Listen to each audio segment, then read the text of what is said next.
Visiting with South Dakota Governor Kristi Noem this morning on What's Up on KWAT. Kristi, as you know, it's been all over the news. We've got surveyors out on private property surveying a proposed pipeline for that carbon dioxide capture pipeline project from Summit Carbon Solutions. There have been some really tense situations out there between surveyors and landowners. This has been going on for a while now, and there have been calls from some people, Governor, including members of your own party, who say you have not been out front on this issue enough. What would you say to that? Well, I'm with the landowners and always have been. I'm a very pro private property rights governor and have been with all the actions that I've taken. I'm shocked at some of those images and things that I'm seeing that's happening to these farmers and landowners, that these pipelines going on. That's not how the process is supposed to work. And I know people are asking me to take action, and we're continuing with our legal team to look at if we have any avenues.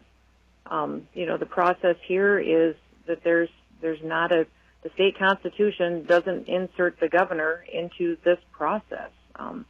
We're a state of law and statute, and there were several bills that came to the legislature this year that would have addressed this. The legislature killed them all. None of them made it to my desk.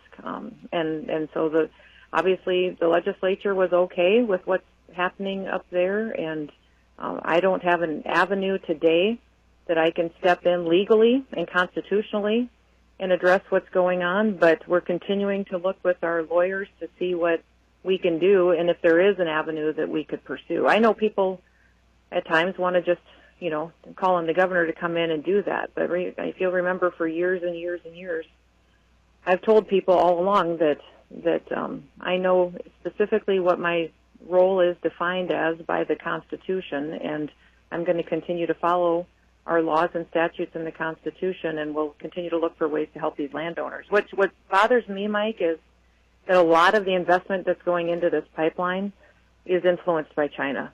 They have a $100 million partnership here with a Chinese-owned ethanol company.